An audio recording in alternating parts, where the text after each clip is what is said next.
वळूयात पुढच्या बातमीकडे। बातमी कौतुकाची। प्रजासत्ताक दिनाच्या संचलनात यावर्षी 12 राज्य आणि 7 मंत्रालयांचे चित्ररथ असणार आहेत। महाराष्ट्र आणि गोवा या दोन राज्यांसह इतर 10 राज्यांचे चित्ररथ सुद्धा प्रजासत्ताक दिनाच्या सोहळ्यात सहभागी होताना आपल्याला दिसतील।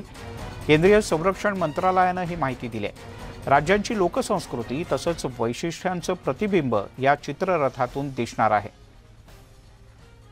आणि महाराष्ट्राचा चित्ररथ कसा असणार आहे त्याची ही एक्सक्लुझिव्ह दृश्य तुम्ही न्यूज 18 लोकमतवर पाहताय। प्रशांत लीला रामदास आपले दिल्लीचे प्रतिनिधी आपल्यासोबत आहेत। प्रशांत,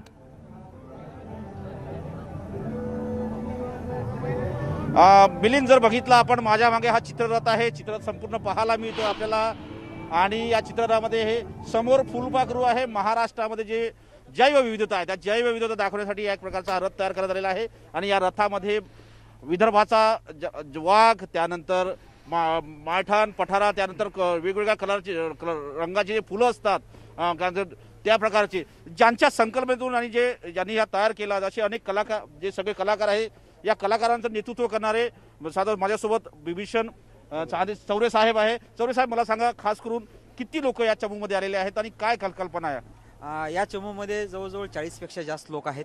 याच्यामध्ये आमचे काही कलाकार आहेत, स्कल्पचरचे आर्टिस्ट आहेत, रंगकाम करणारे आहेत, फॅब्रिकेटर आहेत, मेकॅनिझमचे काही कलाकार आहेत। आणि या चित्ररथाचं वैशिष्ट्य म्हणजे महाराष्ट्रातील जी बायोडायव्हर्सिटी आहे ती बायोडायव्हर्सिटी आपण यात दाखवतो आहे। आणि ती बायोडायव्हर्सिटी दाखवत असताना महाराष्ट्राची जी 5 मानकं आहेत, जे आपण राज्य फुलपाखरू ज्याला ब्ल्यू मॉर्मॉन म्हटलं जातं, किंवा राज्य प्राणी शेकरू, राज्य पक्षी हरियाल, राज्य फूल ताम्हण किंवा मोठा बोंडारा आणि राज्यवृक्ष आंब्याचं झाड, या सर्वांना आपण या चित्ररथावर दर्शवलेलं आहे। या चित्ररथामागची जी मुख्य प्रेरणा आहे ती आमचे सांस्कृतिक कार्यमंत्री अमित विलासराव देशमुखजी, त्यानंतर आमचे सांस्कृतिक राज्यमंत्री राजेंद्र पाटील यड्रावकर। वाघ सुद्धा पाहायला मिळतात, विविध प्राणी देखील पाहायला मिळतात।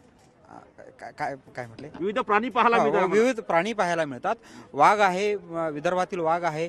त्याच्यानंतर नव्याने सापडलेला आपल्याला जो एक खेकडा आहे, एक चिस्तुरा हिरण्यकेशी नावाचा मासा आहे, त्याच्याबरोबर काही कीटक आहेत जे नव्याने सापडलेले आहेत।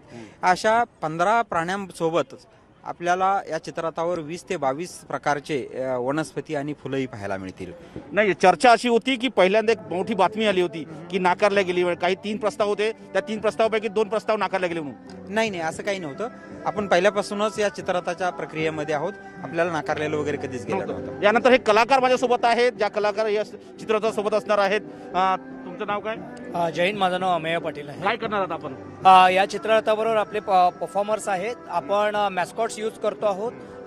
जसं तुम्ही उजव्या साईडला आणि डाव्या साईडला आपण मोर बनवलेले आहेत, ते मोर यूज करणार आहोत। वडाचं झाड हे केलेलं आहे आणि त्याचबरोबर वृक्षदिंडी ही सुद्धा केलेली आहे। तुम्ही जोगवा हातामध्ये काय आहे डोक्यावरती? ही जत आहे। जोगतिणी जेव्हा जोगवा मागायला जातात तेव्हा ही जत त्यांच्या हातात असते आणि एक प्रतीक आहे आपल्या संस्कारांचं, आपल्या काय म्हणू शकतो, आपल्या कल्चरचं।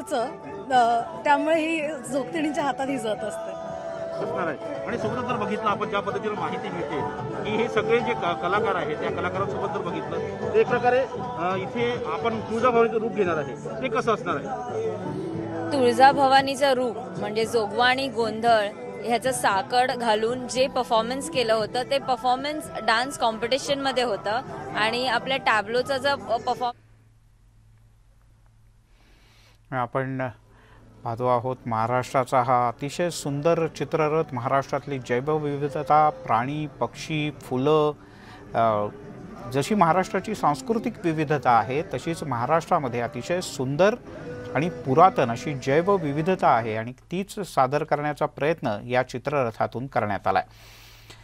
तिकडे प्रजासत्ताक दिनाच्या निमित्तानं आंतरराज्यीय सांस्कृतिक स्पर्धा सुद्धा पार पडते। या स्पर्धेमध्ये महाराष्ट्रानं पहिल्या क्रमांकाचं पारितोषिक पटकावलंय।